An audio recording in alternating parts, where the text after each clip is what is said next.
Bonjour à tous, bienvenue dans ce nouveau tutoriel. Aujourd'hui on va réaliser des nuages puisque les nuages c'est le sujet de la semaine que j'ai donné à mes élèves. Je m'appelle Caroline Lecourt, alias Talino Crérou de mon nom d'artiste, et j'anime des cours de dessin au sein d'une association près de Rennes. Chaque semaine je donne un thème pendant l'été et donc là c'est les nuages. Le tutoriel de cette semaine va être un petit peu différent puisque on va inaugurer un nouveau concept. Un sujet, trois techniques. Je me suis inspirée d'une chaîne YouTube qui s'appelle Marion Caméléon. Sur sa chaîne, Marion, c'est une chaîne de maquillage et elle fait des petits tutos vidéo qui s'appellent Une palette, trois looks. Et puis ça m'a donné une idée. Donc un sujet, trois techniques différentes. Donc acrylique, pastel sec et aquarelle. Donc le tuto va être un petit peu plus long que d'habitude, mais du coup on va voir avec les trois techniques et le même sujet de base, comment on peut réussir à travailler des nuages. J'espère que cette vidéo va vous plaire. Installez-vous confortablement et puis on va se lancer. Alors pour cette vidéo, j'ai filmé sur 3 jours pour avoir des conditions de lumière optimales. Donc la lumière peut changer un peu, le bruit aussi parce que j'habite à la campagne. Donc voilà, installez-vous bien, c'est parti. Alors, dans cette vidéo, un sujet, trois techniques. On va commencer par l'acrylique. Je vais travailler sur un carnet de la marque Clairefontaine dans la gamme Painton. C'est un papier multitechnique que j'ai déjà utilisé dans ma vidéo précédente sur l'acrylique. Donc c'est un format A4 en 250 grammes, ce qui tient plutôt bien la route. Sur les trois techniques, je vais à chaque fois utiliser le même format pour qu'on puisse comparer plus facilement. Alors, je suis installée. J'ai sélectionné ma gamme de couleurs, donc un bleu indentrène, un bleu céruléum imitation, un violet clair, un rose de Venise, un jaune d'or, jaune de Naples rouge clair et blanc de titane. Donc comme à chaque fois vous aurez toutes les références des couleurs en barre d'infos. Donc j'ai déjà sprayé un petit peu d'eau sur ma palette histoire de maintenir tout ça dans l'humidité parce que sinon ça sèche trop vite. Pour ce projet à l'acrylique, j'ai sélectionné 3 pinceaux, donc qui sont tous de chez Raphaël, 2 dans la gamme Symbiose et 1 dans la gamme Campus. Donc j'ai sélectionné ces 2-là, tout simplement parce qu'ils ont des formes un peu arrondies, hein. C'est des petites brosses avec des formes arrondies pour les nuages, c'est plutôt intéressant. Et celui-ci qui est une brosse avec des poils un peu irréguliers au bout, dans la gamme Symbiose. On a déjà eu l'occasion de voir celui-là à l'œuvre, que j'aime beaucoup. Donc voilà, les pots d'eau, le chiffon, on est prêt. Je vais partir sur cette photo, donc je vous mettrai la photo en insert dans un coin de la vidéo. Et ça sera la même image pour les 3 techniques, histoire de pouvoir comparer plus facilement. Donc c'est parti. Je vais commencer par le bleu. Ça va me donner un petit peu l'échelle de mon dessin. Et puis on partira après sur les couleurs les plus claires. Alors on voit hein, avec des pinceaux qui ont des formes un peu comme ça, quand je donne mon petit coup de pinceau, on voit la forme de la brosse, donc ce qui peut être plutôt intéressant. Et on n'hésite pas hein, à retravailler. L'idée c'est pas forcément d'avoir une zone toute bleue avec un aplat parfait. Enfin, moi, la manière dont je travaille, en tout cas, j'aime bien quand il y a un peu des irrégularités dans mes aplats de couleurs. Alors après, évidemment, ça correspond à votre sujet. Hein. Si vous avez besoin d'un sujet avec des aplats très, très nets et sans coup de pinceau, vous n'allez peut-être pas partir sur ce type de pinceau. Mais pour ce sujet-là, c'est des formes qui sont intéressantes à travailler. Donc ça, c'est avec une petite brosse ronde. Et si je prends celui-ci, on va voir si c'est plus intéressant. Je reprends mon bleu. Pas forcément beaucoup. Je mets un petit peu d'eau hein, pour que la couleur soit un petit peu transparente pour le début. Ouais, ça va être pas mal. Donc ça, c'est des papiers relativement lisses. On va pas forcément travailler des effets de grain avec un papier comme celui-là. Ça, c'est plus des choses qu'on réserve pour l'aquarelle, par exemple, pas forcément pour l'acrylique. Surtout que sur un papier multitechnique, c'est un papier que vous êtes susceptible d'utiliser avec des techniques différentes. Elles ne font pas forcément toutes se travailler dans l'épaisseur et dans le grain. Donc il est assez lisse, mais comme j'utilise peu de matière sur mon pinceau, on voit quand même des effets de texture quand j'étire un peu ma couleur.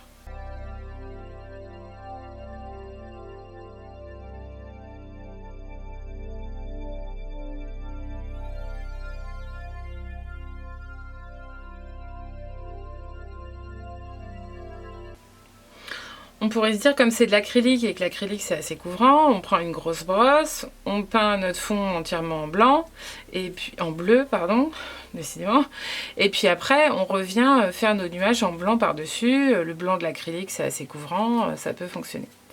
Mais on va procéder un peu différemment aujourd'hui, c'est-à-dire que délibérément, je laisse pour l'instant le blanc apparent.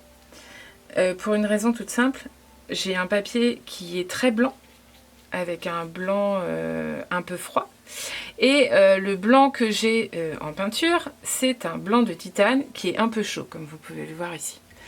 Donc ce qui va être intéressant, c'est qu'à certains moments où mes nuages sont vraiment très blancs, je vais laisser le blanc du papier.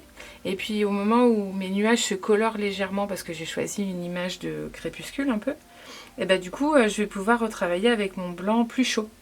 Donc du coup, on essaye de trouver des combines parce que j'ai pas de blanc froid. Tout simplement parce que voilà, j'en ai jamais acheté et puis que pour l'instant ça ne me manquait pas. Donc on peut, quand on n'a pas ce qu'il faut, plutôt que d'acheter tout un tas de matériel, essayer de trouver des petites combines. Et des fois, le support, ça peut aussi participer de votre travail. Bon, je dis ça en même temps, en ce moment, j'achète beaucoup d'aquarelles, mais...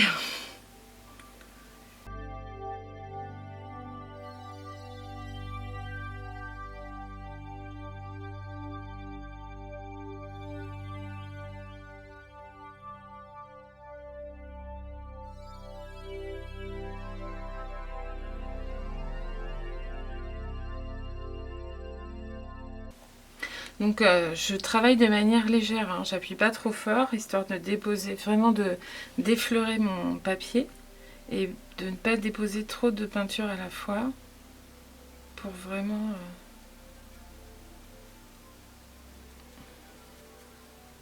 effectuer un travail en légèreté.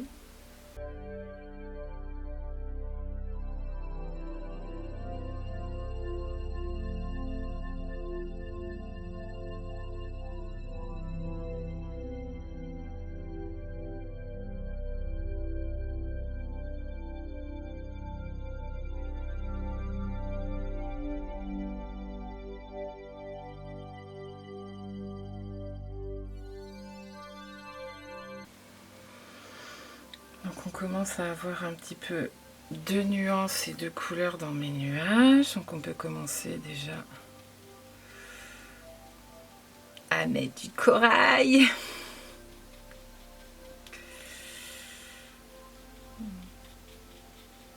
Donc voilà, seuls les initiés savent pourquoi je rigole en parlant de corail. Le corail, c'est comme le turquoise, c'est la vie.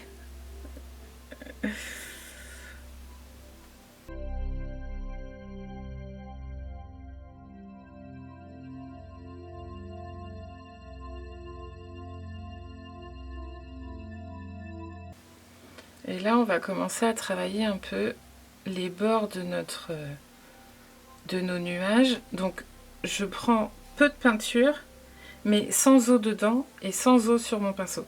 De manière à ce que j'étire ma peinture et avec les effets des poils, on a ces effets un petit peu effilochés comme des nuages qui sont en train de se désagréger sur les bords.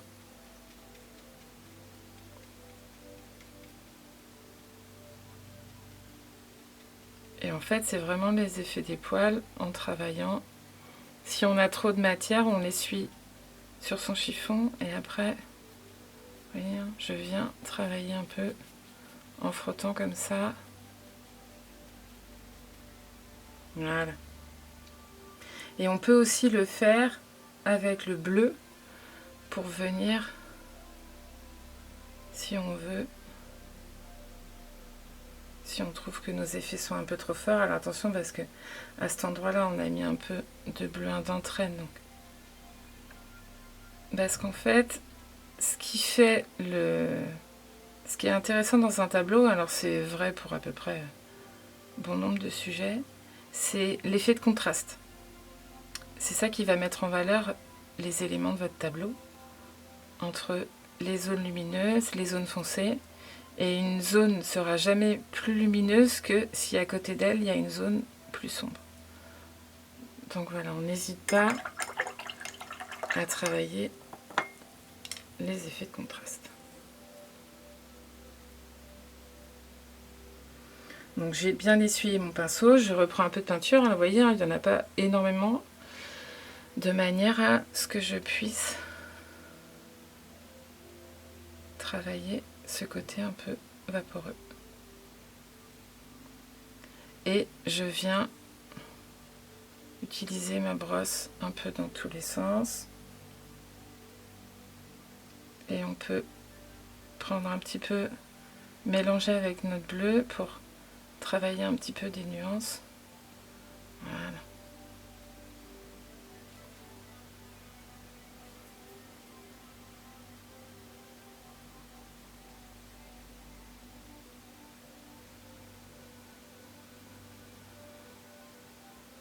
Ça, c'est une technique qu'on utilise beaucoup en aquarelle, qu'on appelle travailler dans l'humide ou dans le frais.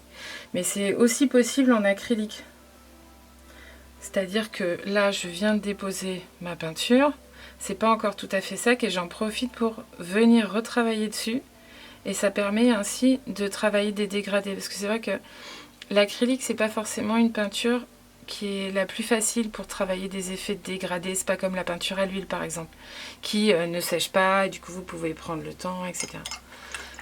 Du coup, ce qui peut être intéressant, plutôt que de travailler sur des grandes surfaces, allez-y par zone plus réduite pour essayer de travailler dans le frais et puis d'avoir des dégradés intéressants. Après, il existe des apprêts qu'on peut utiliser pour accélérer ou réduire les temps de séchage. Bon, personnellement, c'est pas des choses que j'utilise. Mais tout simplement parce que voilà, c'est pas forcément quelque chose que je maîtrise. Mais... Donc du coup, pour pallier à ça, j'essaye de travailler différemment. Ce qu'il faut bien retenir, c'est que c'est pas parce que vous n'avez pas de matériel que vous ne pouvez pas faire. Il suffit juste de trouver des astuces. J'ai pas de blanc très froid, et bien dans ces cas-là, je mets une toute petite touche de bleu dans mon blanc pour avoir une tonalité plus froide.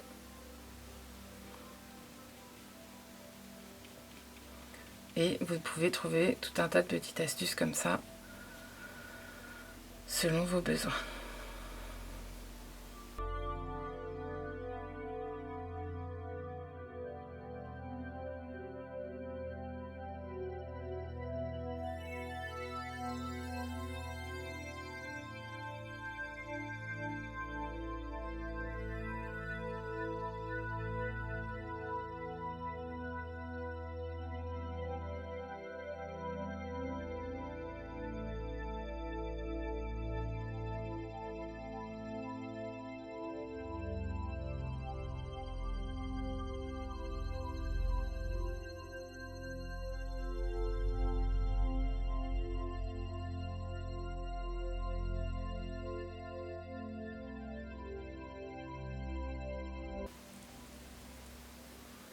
C'est aussi pour ça que j'ai choisi des couleurs qui peuvent sembler un peu similaires.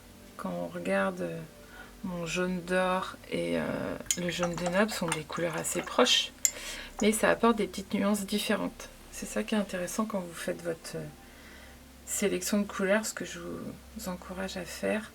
Plutôt que de choisir ces couleurs au fur et à mesure, n'hésitez pas à les choisir dès le début et à ne prendre que les couleurs que vous avez choisies. Ça vous oblige à tout mélanger et du coup à avoir des tas de nuances assez intéressantes et surtout des couleurs qui tournent. Alors qui tournent, ça veut dire que dans le bleu foncé que je mets ici, donc un mélange de mon bleu intentraine et de mon violet clair, on voit la nuance du violet qui réapparaît derrière tout ça. Et le bleu indentrène, on le retrouve ici. Et c'est intéressant parce que, en fait, l'œil, il va se rendre compte que vous avez des variations de couleurs qui se retrouvent d'un endroit à l'autre. Alors, c'est d'un endroit à l'autre de votre tableau. Et donc, ça permet de faire un peu les transitions de tout ça et d'avoir des couleurs qui se répondent bien entre elles puisqu'elles ont toutes des nuances qui se rejoignent. Des mélanges que vous avez faits et du coup qui viennent se compléter.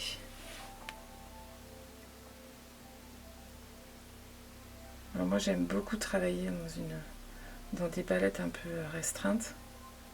Je trouve ça toujours intéressant et du coup ça nous oblige à faire des mélanges auxquels on n'aurait pas forcément pensé et qui donnent des effets plutôt intéressants.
Donc on en était ici, je vais donner un petit peu plus de force sur cette partie-là, et puis sur cette partie-là, où on a beaucoup plus de nuages un peu flamboyants. Là.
Alors, on n'hésite pas quand on utilise son pinceau, on n'utilise pas forcément la pointe, on peut aussi frotter comme ça, et c'est comme ça que je fais mes dégradés ici.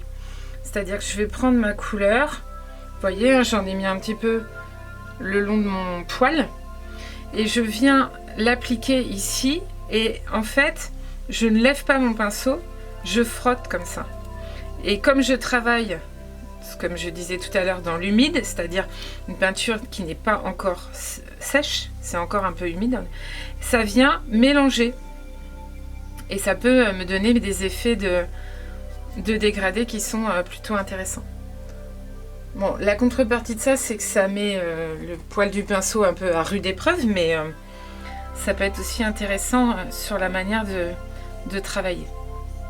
Je ne suis pas forcément la plus tendre avec mes pinceaux. Je les entretiens bien, mais je les fais travailler dur. Tiens.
Et voilà.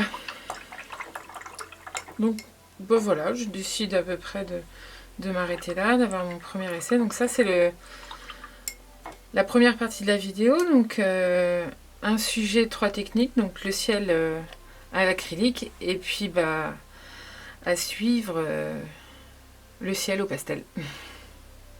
Alors pour cette deuxième partie du tutoriel un sujet, 3 techniques, on va faire du pastel sec. Donc je vais travailler sur ce carnet qui est un carnet velours de la marque Annemule. Alors j'ai déjà eu l'occasion de faire un tutoriel sur ce papier là, qui est celui sur le champ de blé là.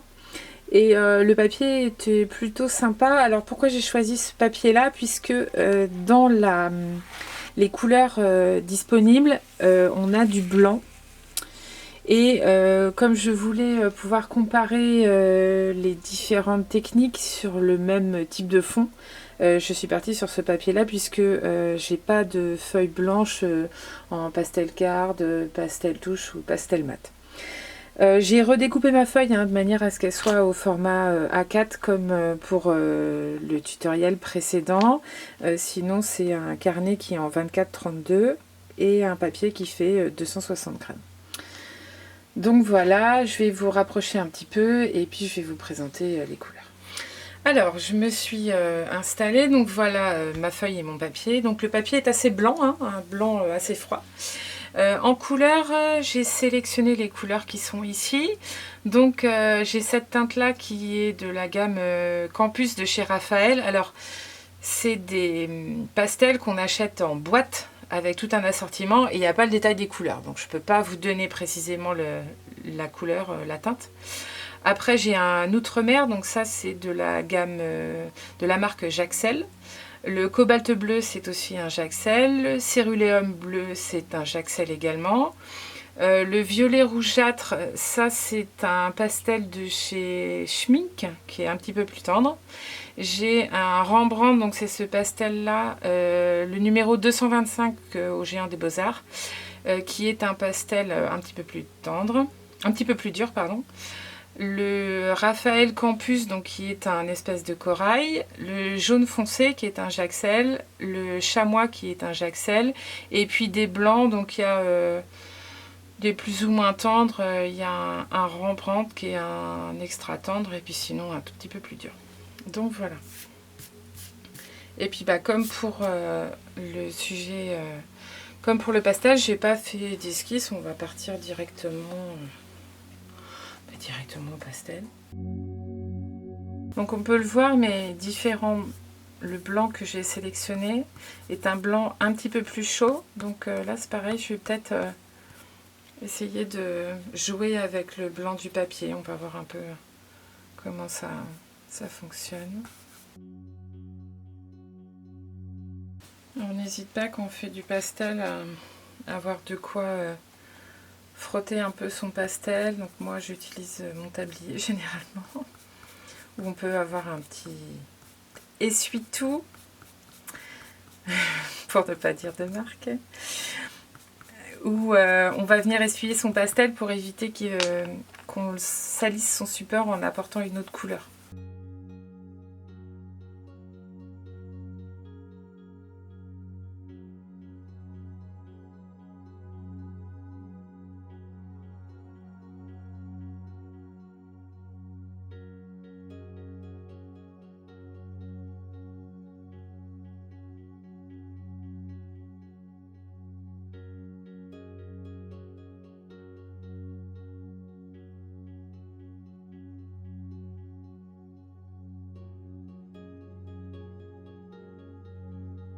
Alors après, il ne faut pas hésiter, même si c'est pas forcément la même technique, à prendre des manières de faire d'une technique à l'autre.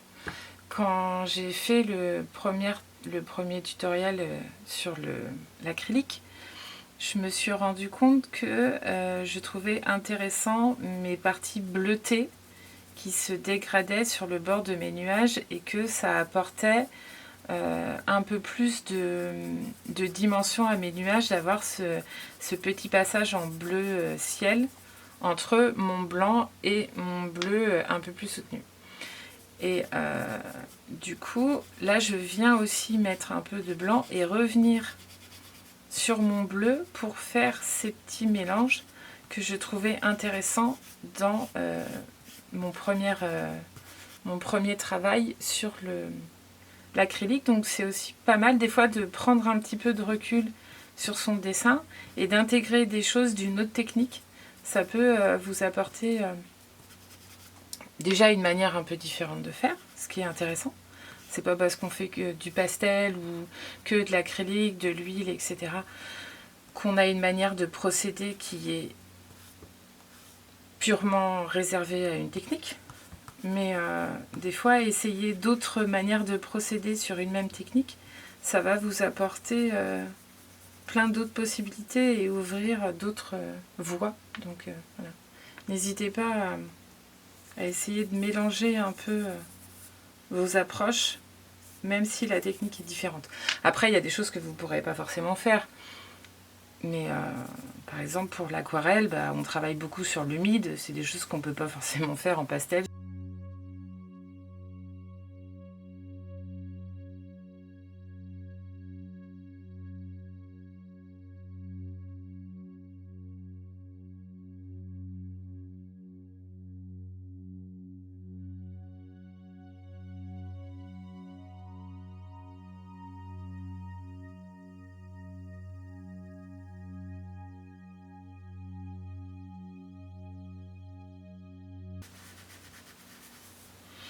Alors, contrairement au sujet à l'acrylique, où j'avais procédé plutôt en descendant parce que du coup, je travaillais plutôt dans l'humide pour faire mes nuanciers, mes mélanges, c'était plus facile.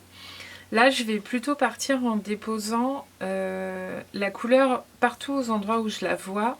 Et puis venir travailler au fur et à mesure mes dégradés, parce qu'au pastel sec, il n'y a pas de problème de temps d'attente, etc. Ça ne bouge pas, donc on peut venir tranquillement procéder. Alors, on va essayer de couper celui-là. On n'hésite pas, hein, quand on travaille ces pastels, couper des petits morceaux si vous avez besoin. Alors après, bon, c'est vrai que ça fait plein de petits bouts, c'est un peu plus compliqué, mais ça vous permet de travailler de manière plus aisée sans avoir les gros bâtons. Et quand on a des bâtons emballés comme ceci par exemple, gardez les papiers puisque vous avez les références de couleurs. Si vous voulez les récupérer, c'est plutôt pratique. Parce que des fois on a une couleur qu'on va beaucoup utiliser pour un sujet et puis on se rend compte qu'on n'en a pas assez, etc. La plupart, hein, c'est pas forcément tous, mais des marques on peut les acheter à l'unité, donc ça permet de refaire son stock.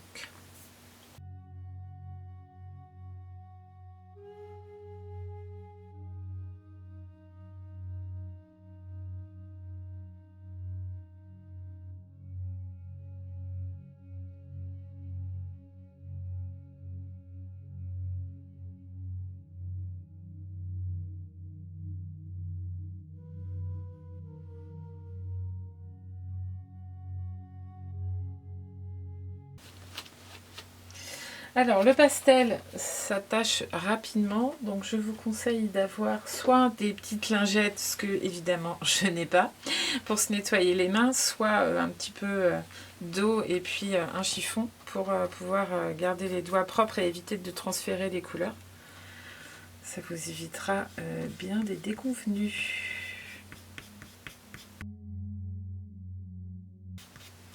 Alors, comme pour le tutoriel à l'acrylique, la manière dont vous allez poser votre couleur, donc la touche, c'est important parce que vous voyez là, je dépose un peu plus de couleur sans forcément la fondre. Donc on n'hésite pas à travailler dans plusieurs sens pour avoir des effets de nuances intéressants, que ça soit comme ça, et puis ça peut aussi accompagner la forme de vos nuages.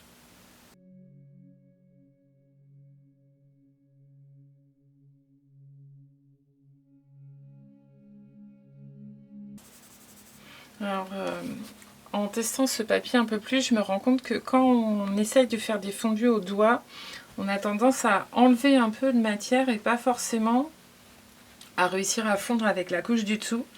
Donc ce que je vous conseille, c'est plutôt de frotter légèrement votre pastel de manière à ce qu'il vienne s'imprégner sur les couches que vous avez déjà déposées. Et ça me semble plus facile pour faire les fondus en procédant comme ça.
Alors des fois on fait des bêtises comme actuellement, c'est-à-dire que j'ai pas nettoyé ma couleur et que j'ai du vert sur mon pastel qui s'est transféré sur mon dessin. Voilà, on va masquer ça. Voilà.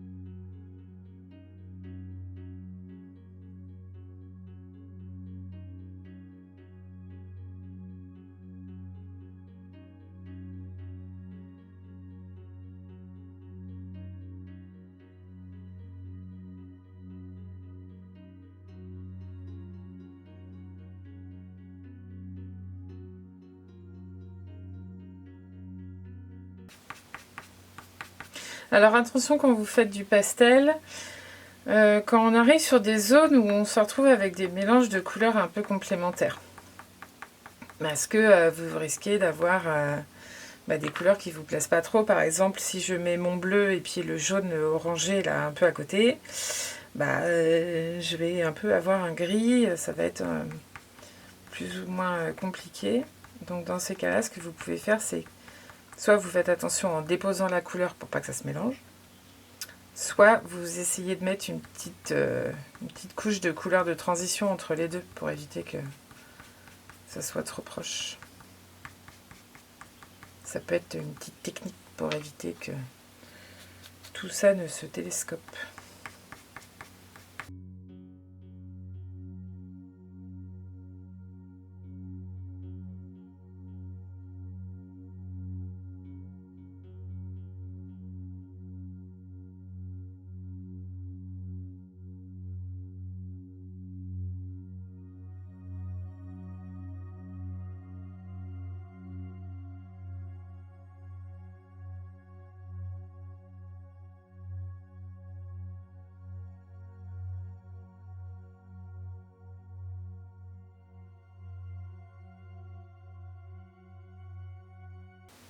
Alors voilà, on va apporter la petite touche de fin là.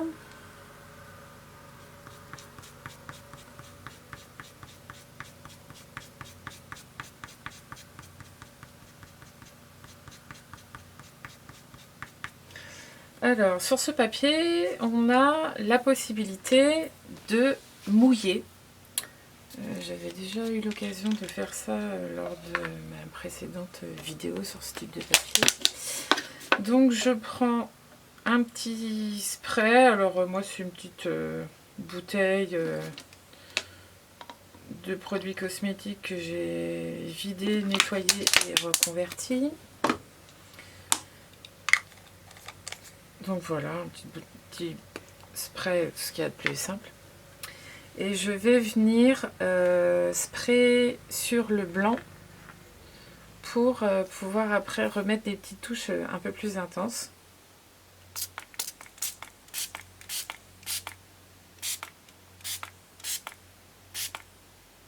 Voilà. Je reviens avec mon pastel le plus tendre.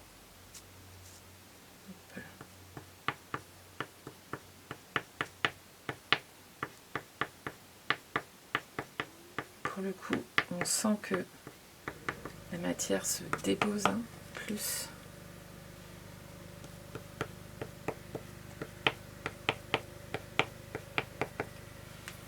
Non, attention, pas laisser de marque intempestive. Alors, on va reprendre. J'ai dû faire une petite pause pour transférer les fichiers parce que la carte SD était pleine. Donc, j'en étais rendue sur mon image. Je vais, le papier a un peu séché, donc resprayer de l'eau à certains endroits où je veux revenir mettre un peu d'intensité. Et après, je reviens avec ma couleur aux endroits où je veux vraiment que le pigment se dépose. de manière un peu plus intense.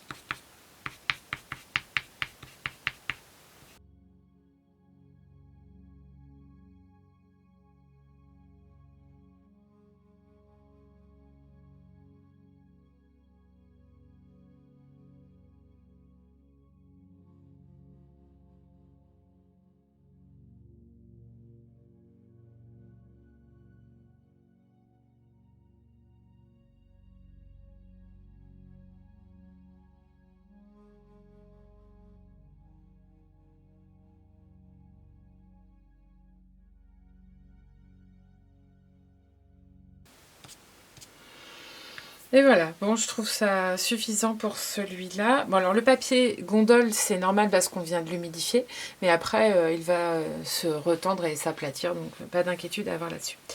Et bien voilà, la deuxième partie de ce tutoriel, un sujet, 3 techniques. Donc la suite avec l'aquarelle. Donc c'est parti pour la troisième partie de ce tutoriel, un sujet, 3 techniques. Là on va travailler sur l'aquarelle, toujours ma photo de nuage. Donc après l'acrylique, le pastel, on arrive à l'aquarelle. Je travaille toujours sur un format A4, comme vous pouvez le voir. Et j'ai scotché ma feuille sur mon support puisque on va plutôt travailler dans l'humide et que du coup voilà, ça va éviter que la feuille gondole de trop et puis ça va retendre le papier surtout en séchant. Je travaille sur un papier 100% cellulose, la gamme Montval de chez Canson. Donc c'est un papier en 300 grammes et puis c'est un carnet plus grand et j'ai découpé la feuille qu'il me fallait. Alors pourquoi je suis partie sur un papier cellulose? C'est pas forcément le papier le plus adapté pour travailler dans les fondus, mais c'est un papier qu'on utilise beaucoup quand on débute parce que c'est un papier un peu moins cher. Et je voulais montrer qu'on n'a pas forcément besoin, on peut réussir à travailler quand même dans l'humide, même avec un papier 100% cellulose. Sachant que sur des papiers 100% coton, qui sont vraiment faits pour être travaillés dans l'humide, le résultat sera encore meilleur. Donc j'ai préparé ma gamme de couleurs, donc je suis partie sur cette gamme-là. Alors pour petit rappel, ça c'est les gammes de couleurs que j'ai fait précédemment. Donc ça c'était la première partie à l'acrylique, ça c'était la deuxième partie au pastel, et ça c'est la troisième partie à l'aquarelle. Donc je suis partie sur un bleu de Delft de chez Schmincke, un cendre bleu de chez Sennelier, le violet ça doit être un Cotman de chez Winsor & Newton, mais je ne sais plus trop parce qu'il n'y a aucune indication sur mon godet. La couleur flamant rose des couleurs VF, ça c'est une petite marque artisanale française qui fait des aquarelles absolument sublimes et j'ai craqué récemment. Cette couleur est superbe, je ne pensais pas l'avoir épicée en fait. Donc elle se rapproche beaucoup du rose de Venise d'acrylique et du Raphaël Campus, donc c'est super. Un jaune gamboge et un orange cadmium, donc ces deux couleurs là sont des couleurs de Daler & Rowney. Donc j'ai pris ces couleurs là parce que mon jaune est un petit peu moins orangé que pour mes précédents tutoriels, donc voilà, j'ai plutôt travaillé des mélanges. Un jaune de Naples, donc le jaune de Naples ça doit être Winsor & Newton, et le blanc de Chine c'est Sennelier. Alors traditionnellement en aquarelle le blanc c'est plutôt le blanc du papier, mais bon je mets un blanc de côté, on sait jamais. Donc voilà, ça c'est mes précédentes palettes, on va plus les réutiliser. Et puis je positionne ça là, comme ça vous avez toujours un peu le dessin sous le nez. Donc voilà, et on va commencer directement. Alors autre petite, comme d'habitude, j'ai mes pots d'eau qui sont sur cette partie là, donc en dehors de ma feuille. Et puis j'ai prévu des essuie-tout parce qu'on en aura besoin puisqu'on va travailler dans l'humide et qu'on va utiliser le blanc du papier pour faire notre effet nuageux. Donc j'en ai prévu voilà ce qu'il me faut. Et puis j'ai également deux pinceaux qui sont des pinceaux à la vie. Donc un Raphaël dans la gamme 803 et ce pinceau là qui n'a toujours pas de nom. Un pinceau à la vie un peu plus gros qui va me permettre de mouiller ma feuille. Donc voilà, et principalement je vais plutôt travailler avec ces deux pinceaux là, j'ai pas forcément besoin de plus. le chiffon, mes godets que j'ai mis de côté pour éviter de prendre les autres godets qui sont sur le reste de mes palettes et qui sont pas rangés pour l'instant. Et puis une palette un peu propre ici pour pouvoir faire le mélange. Et ben c'est parti, déjà on va mouiller notre feuille. Et là je viens entièrement mouiller ma feuille. Donc je n'hésite pas, hein, je mets, vous voyez, hein, si je laisse mon pinceau, on voit les gouttes, hein, elles tombent. C'est parce que vraiment, je charge en eau. L'idée, ça va être de mettre de l'eau et puis après d'attendre le moment idéal pour venir positionner sa couleur. On va voir tout ça. Donc là, je charge bien en eau.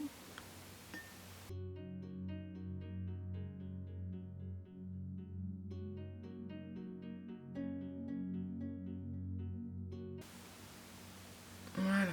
Donc là, j'ai chargé en eau et je vais attendre que mon papier absorbe un petit peu l'eau que j'ai posée dedans. Donc là, je suis en train de faire une petite vidéo de ma feuille pour que vous voyez la brillance. Donc là, je viens de mouiller, on voit encore beaucoup l'eau sur mon papier. Et là, si je dépose ma couleur maintenant, ça va être trop diffus. L'eau va vraiment, le pigment va vraiment s'étaler dans les flaques en quelque sorte. Là, on voit bien, ça fait une espèce de creux gondolé au milieu de ma feuille. Donc ça va s'étaler de trop. Donc il faut attendre un tout petit peu pour que ça soit plus intéressant. Donc là je vais en profiter pour étaler l'eau pour éviter que ça stagne trop dans le creux et que ça se répartisse bien sur ma feuille.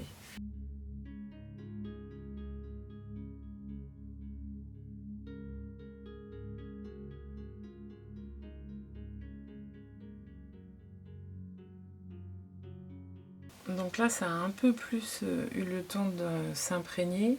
On voit, il y a moins d'eau sur ma feuille. Donc je vais pouvoir commencer à travailler dans l'humide. Et bien c'est parti. Donc je vais partir, je suis en pleine phase de réflexion là-dessus. Par quoi je commence? Eh ben je vais partir commencer par les zones les plus claires. Pas forcément le bleu tout de suite, je vais réserver ça pour après, mais je vais plutôt partir avec le jaune orangé et puis le corail. Donc on voit, hein, comme j'ai attendu, le papier ça fuse moins. Voilà. Ça me permet de contrôler un peu plus l'endroit où je viens mettre ma couleur. Alors comme on a déjà de l'eau, on évite d'en ramener trop parce que sinon on va créer des auréoles. Donc je prends le flamant rose. Oh là là, cette couleur, elle est sublime. Alors j'essaye aussi dans la manière de déposer mon pinceau, d'essayer d'esquisser déjà les formes un peu des nuages.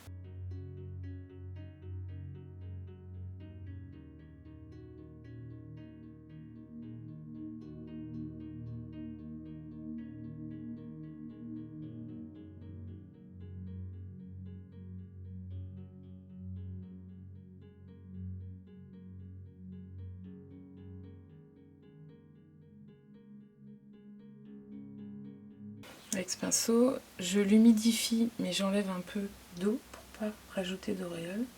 Et je vais venir, hein, vous voyez, retravailler les bords de manière un petit peu plus douce aux endroits où mon papier aurait un petit peu trop séché.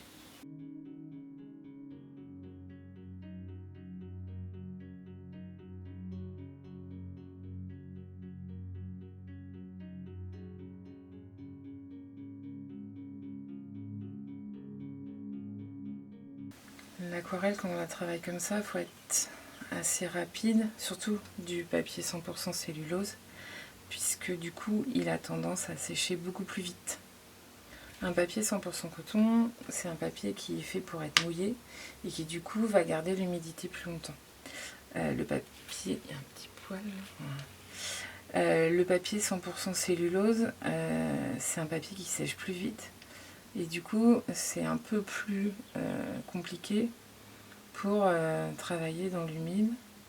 Donc là, je vois bien à certains endroits sur mon papier, ça a déjà commencé à sécher. Alors, c'est pas dramatique, hein. Ça veut juste dire qu'il va falloir qu'on le travaille en plusieurs étapes dans le mouillé.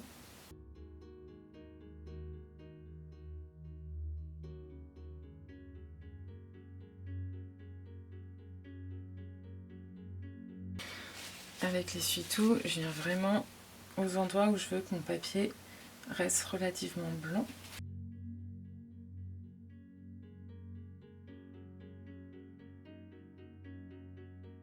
Bon là, mon papier est quasiment sec, hein. Mais c'est pas grave, hein, ça me permet de continuer à travailler comme ça, par petites zones.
Et on voit bien, en procédant ainsi, on arrive à avoir des flous. Alors en fait, c'est des auréoles, hein, parce que j'ai rajouté de l'eau. Mais du coup, ça fait des effets qui sont plutôt intéressants. Et puis que l'on peut venir accentuer si je frotte légèrement avec mon pinceau sur le bord. On va faire ce qu'on appelle un retrait. C'est-à-dire qu'on vient enlever la couleur. Alors il y a des couleurs qui sont plus faciles que d'autres à enlever. Il y en a qui sont assez prégnantes. Alors on appelle ça la permanence de la couleur. Quand vous achetez votre couleur, vous avez ce genre d'infos sur les emballages généralement, qui vous explique que la couleur est plus ou moins, s'accroche plus ou moins au papier.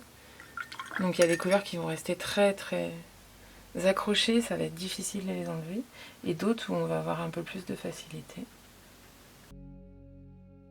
Le bleu là, le bleu cendre de chez Sennelier, alors je ne sais pas pourquoi ce bleu s'appelle cendre, bref, qui est un bleu un peu cyan, qui est sublime, est une couleur qui s'en va merveilleusement bien. C'est hyper agréable à travailler.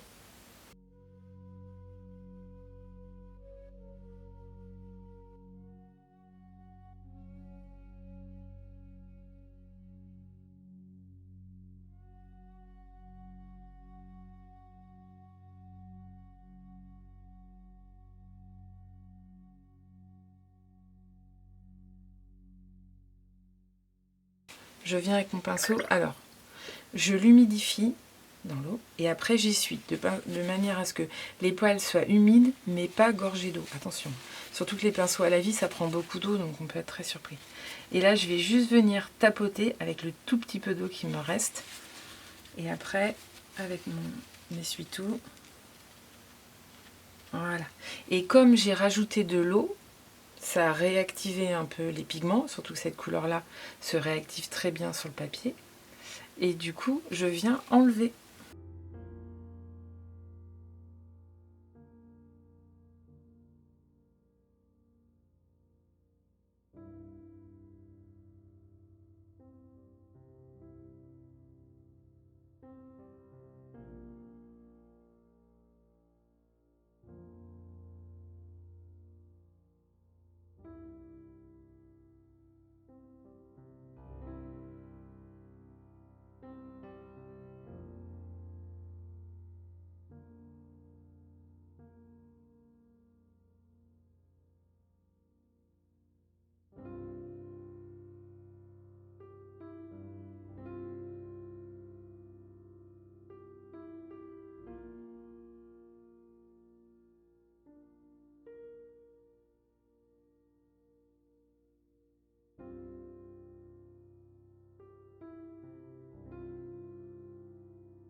Mon papier là est totalement sec.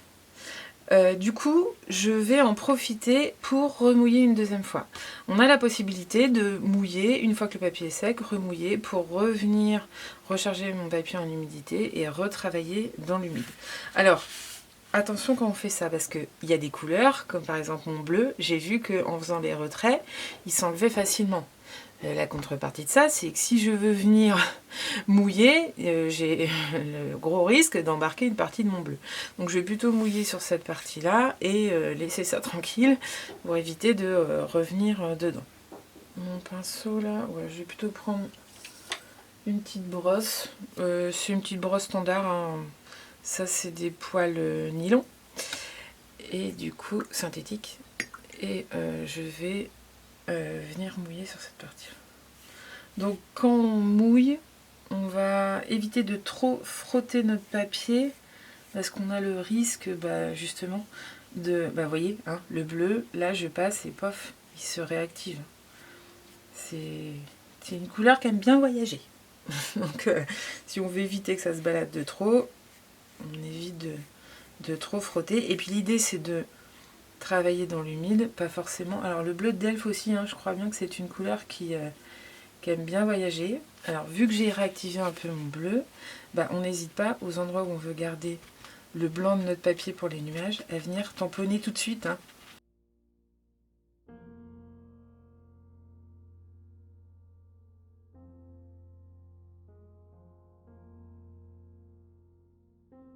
Et je vais venir avec mon petit pinceau pour avoir une pointe un peu fine, mon bleu, mon cendre bleu, voilà. Et je vais venir retravailler un peu le bord de mon nuage. Comme c'est humide, ça fuse un peu. Et donc on a un côté plus travaillé.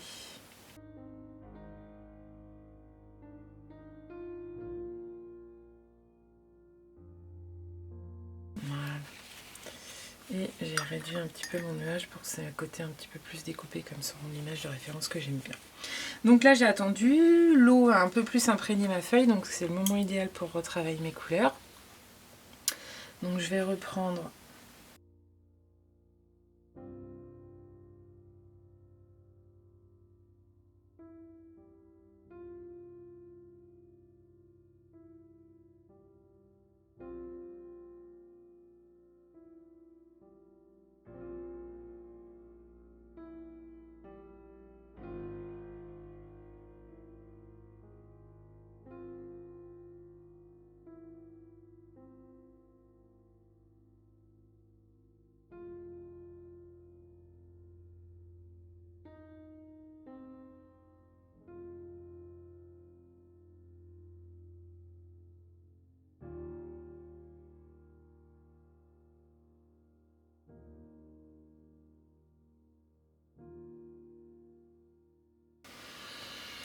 et là on va essayer pour voir ce que ça donne avec notre fameux blanc de Chine, parce que des fois certains pigments d'aquarelle ont tendance à pousser un peu les autres. Alors, voyons voir si ça fonctionne avec celui-ci.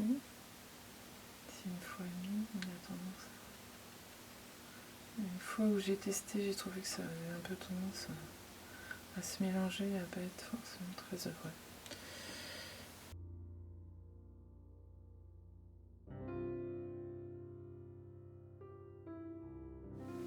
Je vais clôturer ici cette vidéo un sujet 3 techniques avec l'aquarelle qui est en train de sécher. J'espère que ce tutoriel, ce long tutoriel vous aura plu, que ce concept de vidéo vous plaît. Alors ça m'a pris pas mal de temps à préparer, mais je trouve l'idée plutôt intéressante. Donc dites-moi si vous voulez voir le même concept avec d'autres sujets. Je vous remercie de votre attention. N'hésitez pas à mettre un petit pouce, à vous abonner à la page et à liker pour suivre. Et voilà, on se retrouve dans de prochaines vidéos.